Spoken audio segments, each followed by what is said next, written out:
Start करते हैं। So good morning friends, good morning my dear students, how are you all. आज हम बात करने वाले हैं वॉइस के क्वेश्चन की, और वॉइस के क्वेश्चन का को ट्रिक्स से कैसे सॉल्व करते हैं।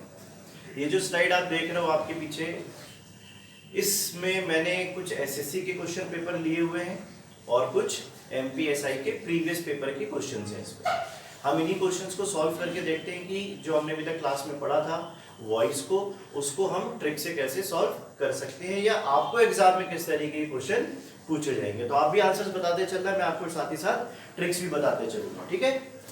तो चलो पहला क्वेश्चन लेते हैं। पहला क्वेश्चन आप देख रहे होंगे, लिखा हुआ है a massive tribal welfare programme has been launched by the government in Jharkhand. क्या लिखा हुआ है? A massive welfare programme has been launched by the government. अब सबसे पहले आपको दिमाग में ये बात लेकर आनी है कि भाई इस क्वेश्चन में देखो, क्वेश्चन में क्या लिखा हुआ है? हैज बीन लिखा हुआ है। इसका मतलब ये होता है कि हैज बीन, ये पैसिव वॉइस का क्वेश्चन है। क्वेश्चन पैसिव वॉइस में है, क्योंकि एक्टिव वॉइस में अगर ये क्वेश्चन होता तो हैज हैव के साथ कभी भी नहीं लगता ही नहीं है। मतलब ये पैसिव वॉइस में दिया हुआ है। अब अगर क्वेश्चन पैसिव वॉइस में दिया है तो आंसर हमें किस में ढूंढना पड़ेगा? एक्टिव वॉइस में। मतलब आप ये जानते हो हैज बीन प्लस वर्ब की थर्ड फॉर्म अगर पैसिव वॉइस की पहचान है तो एक्टिव वॉइस की पहचान क्या है? हैज होगा। आंसर या तो हैज हैव मिलेगा और बीन नहीं आएगा, ये 100% है, क्योंकि बीन पैसिव वॉइस में आता है और एक्टिव वॉइस में बीन नहीं आता, और थर्ड फॉर्म आएगी। इसका मतलब अब ये बात अलग होती है कि object become the subject part, subject become the object part, वो हम आगे पीछे जरूर चेक करेंगे।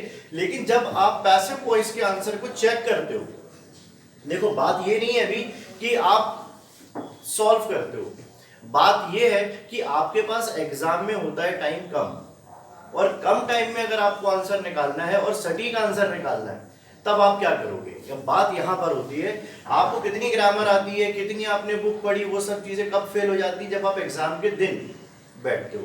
एग्जाम में काम करता है आपका दिमाग, कितनी शार्पली काम कर रहा है और कम समय में आंसर निकाल पाए कि नहीं निकाल पाए।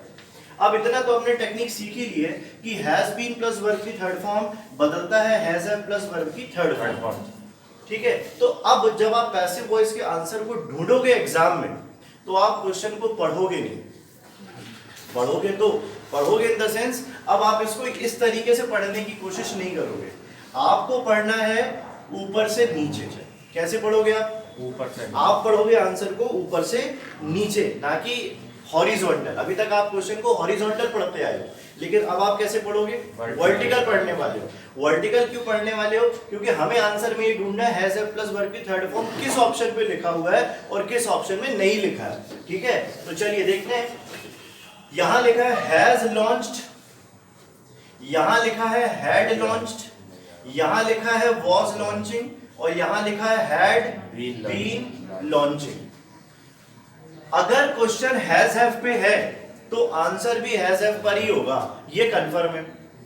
अगर क्वेश्चन हैज हैव पे है तो आंसर भी हैज हैव पर ही होगा। इसका मतलब हैड बीन वाला ऑप्शन तो गया, इसको अब जरूरत नहीं है पढ़ने की। यहाँ वाज लॉन्चिंग की भी जरूरत नहीं है, ये ऑप्शन भी गया आपके हाथ से। यहाँ हैड लिखा है, ये भी गया आपके हाथ से। अब जब तीन ऑप्शन, चार में से तीन वैसे ही हट गए, तो फिर आप चौथा सिर्फ टिक लगा दो, पढ़ने की भी जरूरत नहीं है। मैं आपसे कुछ नहीं कह रहा हूं कि आप मीनिंग जानो, ना ही आपको मीनिंग जानना है। अभी कोई आपसे पास होने के बाद नहीं पूछेगा वो क्वेश्चन आया था उसका मीनिंग बता दो। लोग ये पूछेंगे यार तुम पास हो गए? आपने कहा हाँ। लग गई नौकरी? आपने कहा हाँ। बात खत्म होती है। कोई अपने को ऐसा नहीं पूछने वाला। तो आपको आंसर कैसे निकाला? मैंने कोई क्वेश्चन नहीं पढ़ी अभी तक, मैंने सिर्फ एक लाइन पढ़ी। ये मुझे पता था क्वेश्चन में पूछा एक्टिव पैसिव, तो मैं सिर्फ जैसे ही एक्टिव पैसिव में जाता हूं, मैं सिर्फ दो चीजों पे दिमाग लगाऊंगा, एक हेल्पिंग वर्ब और एक, अगर मुझे इसके कंसेप्ट आते हैं तो आंसर यू निकाल लूंगा बिना मीनिंग जाने, और इस क्वेश्चन का मीनिंग जानने की जरूरत भी नहीं पड़ी। तो ये तीन ऑप्शन सीधे चले गए। किस तरीके से चले गए? हैड देखा, क्वेश्चन में जब हैज है तो आंसर में हैड आएगा ही नहीं, तो ये चला गया, ये चला गया, ये चला गया। अब सिर्फ आपको एक आंसर टिक लगाना है, और आप देख भी लो हैज हैव वाले हैज हैव से ही बनते हैं और यहाँ पे वर्ब की थर्ड फॉर्म भी लिखी है. No need to know the meaning of the sentence but you can find the answer of the question. Got the idea? कैसे आंसर निकाला हमने इसका? किसी को कोई डाउट? एनीबडी? फाइन. आगे चले नेक्स्ट क्वेश्चन पे. चलो नेक्स्ट क्वेश्चन देखते हैं.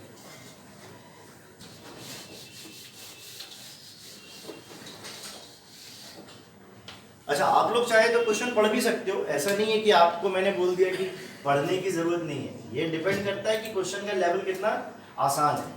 चलिए दूसरा क्वेश्चन देखते हैं. एक दूसरा क्वेश्चन देखिए. सॉरी,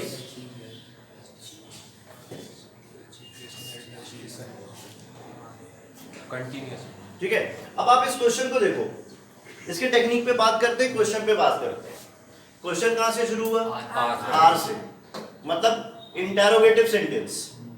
आर से शुरू हुआ मतलब इंटरोगेटिव सेंटेंस. इंटरोगेटिव है क्योंकि वहां क्वेश्चन मार्क भी लगा लास्ट में. Are they receiving.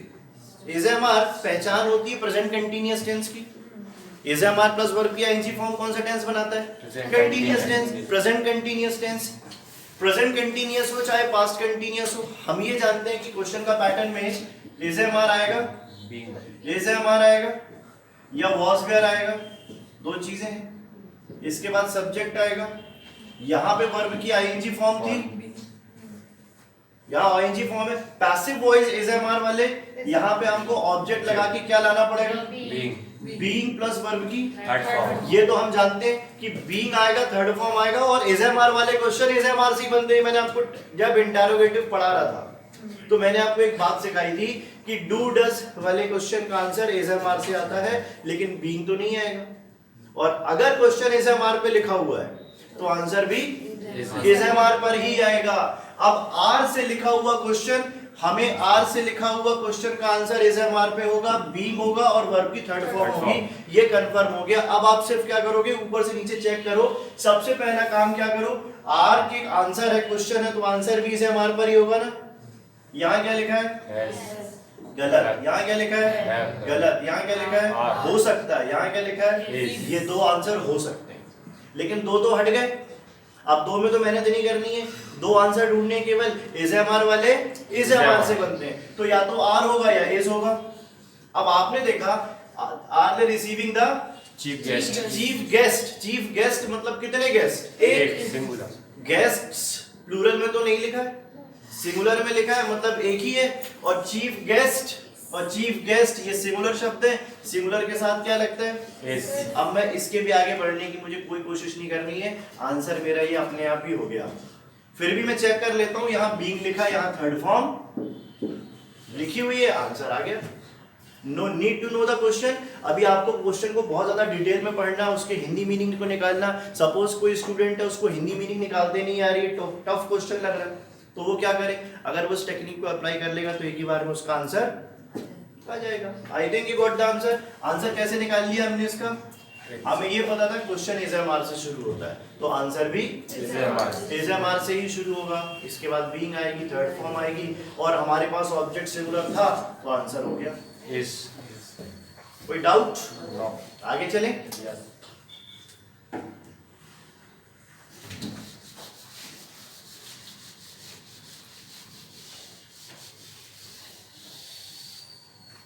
आइए नेक्स्ट क्वेश्चन लेते हैं.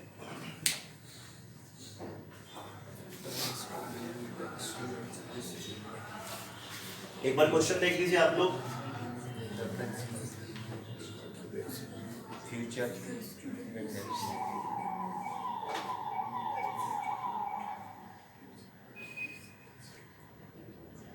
जो भी हमारे स्टूडेंट्स YouTube पर इस क्वेश्चन को देख रहे हैं वो पहले वीडियो पॉज कर लीजिएगा, वो अपने खुद आंसर निकाल लीजिएगा, फिर जो टेक्निक मैं बता रहा हूँ वो आप अप्लाई कर लीजिएगा. बाकी जो मेरी क्लास में बैठे हैं वो डायरेक्ट आंसर निकाल सकते हैं.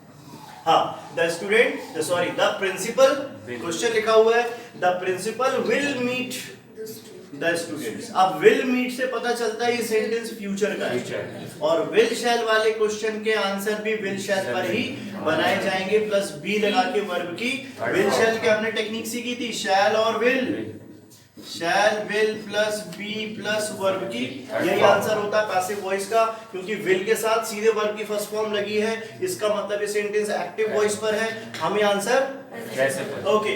अब ऑप्शंस में प्लूरल में स्टूडेंट्स लिखें, द स्टूडेंट्स, आप ऊपर से नीचे चलेंगे, the students the students the students the students. अब विल शैल वाले आंसर विल शैल पे आएंगे, क्वेश्चन में क्या लिखा है गलत, यहाँ है विल हो सकता है, यहाँ है कैन गलत, यहाँ है शुड, तीन ऑप्शन तो हमने डायरेक्ट निकाल लिए। ये एमपीएसआई 2016 में आया हुआ क्वेश्चन पेपर का क्वेश्चन है, आया हुआ क्वेश्चन है, मैंने अपने बल से नहीं बनाया, मॉडल पेपर नहीं है, प्रीवियस पेपर का क्वेश्चन है, ठीक है। तो अब आप खुद सोचो लेवल ऑफ द क्वेश्चन कितना इजी है, लेकिन कई स्टूडेंट फिर भी गलत करके आ रहे होंगे क्योंकि उन्हें समझ में नहीं आ रहा होगा। अब हमें सिर्फ इतना ही ध्यान रखना था, विल शैल वाले विल शैल से बनते हैं, ये तीन गलत हो गए, अपने आप हमारा ये आंसर आ गया, that is easy to solve. Yes sir. कोई डाउट बन जाएगा? अच्छा ये सभी को बन गया था आई थिंक, किसी को कोई डाउट था इस क्वेश्चन में? गुड।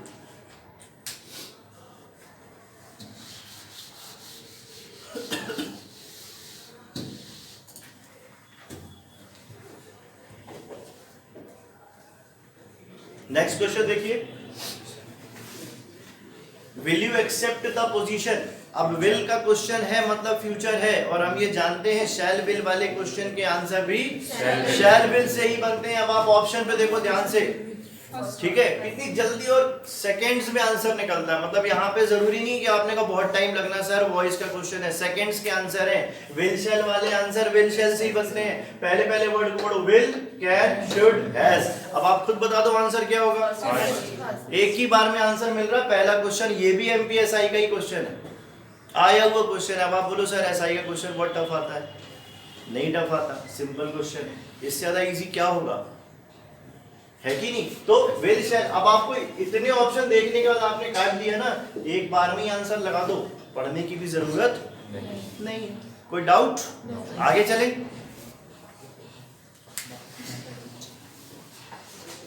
नेक्स्ट क्वेश्चन देखिए, कंटीन्यूअस प्रेस।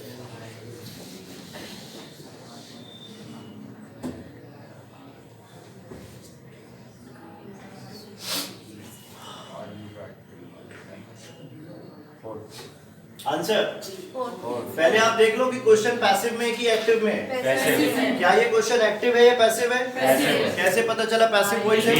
ये पैसिव इसलिए आपको पता चला क्योंकि एजएमआर तो ठीक है, यहाँ पे क्या लिखा, बी प्लस वर्ब की third form, which means the question is given in passive voice. Now we have to find the answer in active voice. अब हमको ये पता है कि एजएमआर वाला यदि कोई भी क्वेश्चन होगा, एजएमआर वाले आंसर भी एजएमआर से ही बनेंगे। यहाँ पर वर्ब की आईएनजी फॉर्म, हाँ सॉरी, वर्ब की आईएनजी फॉर्म आएगी, यहाँ पर सीधे सब्जेक्ट ऑब्जेक्ट चेंज होगा, यहाँ बीइंग का यूज नहीं होगा।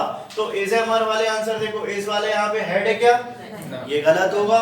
यहाँ पे क्या लिखा है, एज हो सकता है, ये आंसर हो सकता है, पर अभी आंसर टिक मत लगाना, अरे एज देख के आंसर लगा दिया, ऐसा नहीं होता एग्जाम में, पहले सारे पढ़ लेना ध्यान से, इत्मीनान से। यहाँ क्या लिखा है, मतलब ये गलत है। यहाँ क्या लिखा है, आर, ये हो सकता है। अब हमारे पास दो ऑप्शन आ गए, या तो बी होगा या तो बी होगा या डी। अब हमें चेक करना है, is a letter written, written तो वर्ब की थर्ड फॉर्म, और जब हमारा क्वेश्चन कंटीन्यूअस टेंस में बीइंग पे लिखा है तो आंसर तो आईएनजी पे आएगा, और ये थर्ड फॉर्म है, और हमारा आंसर वर्ब की आईएनजी फॉर्म पर ही आना चाहिए, क्योंकि हमारा क्वेश्चन कंटीन्यूअस टेंस पे था, मतलब ये भी गलत हो गया। और आर के साथ क्या लिखा है, ये हो गया हमारा आंसर। कोई डाउट? समझ में आ गया? ये भी एमपीएसआई का ही आया हुआ क्वेश्चन है। अब आप बोलोगे सर इजी आता है पेपर, ऐसा नहीं है, पेपर इजी आता है, इट डिपेंड्स कि आपको समझ में आ रहा है, इसीलिए इजी लगने लगा है। चलिए आगे क्वेश्चन देखते हैं। WH क्वेश्चन आया, where can this box be hidden. अब आप यहाँ देखो क्या लिखा है, कैन के बाद बी लगा के हिडन, हिडन है थर्ड फॉर्म, मतलब ये सेंटेंस एक्टिव, पहले ये आइडेंटिफाई कर लो एक्टिव है या पैसिव है, फटाफट देखते हैं। पैसिव वॉइस है, आपको क्या करना है, एक्टिव वॉइस में आंसर निकालना है। अब एक खास बात, WH वाले क्वेश्चन WH से बनते हैं, हमने सीखा था, जिस WH से क्वेश्चन बनेगा उसी WH से आंसर बनेगा। नाउ चेक करने vertically, where where where where where, मतलब सब में वेयर आ गया, ठीक है, वेयर वेयर वेयर वेयर, सभी में वेयर है।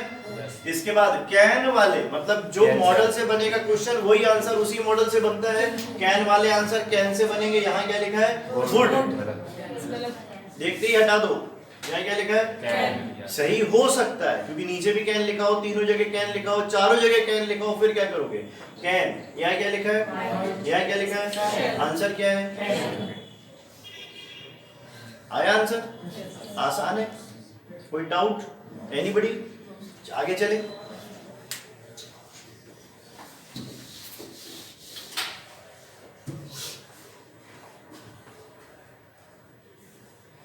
Next question. Passive voice. Continuous. Next question देखिए क्या लिखा हुआ है। The fields are being ploughed. Plough मतलब खेत जोतना, जुताई। Are Being. इसे हमारे के साथ क्या लिखा? बीइंग। बीइंग से क्या पता चला? कंटिन्यूअस। यहाँ क्या लिखा है? Third form. मतलब ये सेंटेंस कहाँ पे आया? पैसिव। करोगे किसमें? एक्टिव। यहाँ क्या लिखा है? क्योंकि आंसर देख लो, आंसर किसमें आएगा? या तो इज होगा, या एम होगा, या आर होगा, प्लस ऑब्जेक्ट होगा, प्लस वर्ब की Third form. आईएनजी फॉर्म, क्योंकि वो पैसिव वॉइस है ना। इससे पता चल रहा आंसर हमारा वर्ब, मेन वर्ब पे आईएनजी पे आएगा। यहाँ हैव बीन है, यहाँ हैव बीन है, यहाँ प्लोइंग है, और यहाँ हैव है। एक बार में ये आंसर मिलेगा सी ऑप्शन। सभी को समझ में आ रहा है? एनीबडी? कोई डाउट? No doubt? चलो, अगर डाउट हो तो पूछ लीजिए।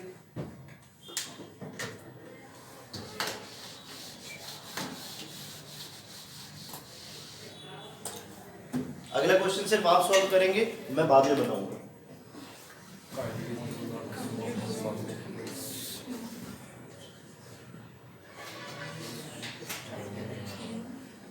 Affirmative statement.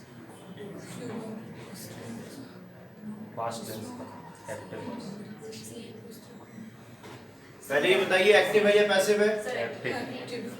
एक्टिव है या पैसिव है? Active. एक्टिव है। कैसे पता चला एक्टिव है? एक तो काइंडली भी लिखा है और डू नॉट स्मोक। कोई वर्ब की थर्ड फॉर्म नहीं है। डू डज डिड सीधे वर्ब की फर्स्ट फॉर्म है, मतलब एक्टिव वॉइस का सेंटेंस। काइंडली, काइंडली से क्या पता चलता है? ये रिक्वेस्ट। अब आप आंसर देख लीजिए। पहले आप आंसर आप चेक करोगे। You are requested. अब हमने सीखा है पैसिव वॉइस को पढ़ते वक्त, समझते वक्त कि काइंडली से यदि क्वेश्चन बनता हो, ये रिक्वेस्ट दिखाएगा, और रिक्वेस्ट वाले इंपैरेटिव सेंटेंस जो होते हैं वो यू आर रिक्वेस्टेड से बनेंगे। और सेंटेंस हमारा नेगेटिव है तो मैंने आपको बताया था you are requested not to से बनेगा। किससे बनेगा? You are requested not to. अब यहाँ पे लिखा है you had been requesting not to. You are requested होना चाहिए था, गलत। यू वर रिक्वेस्टेड, ये सेंटेंस पास्ट टेंस पे हो गया।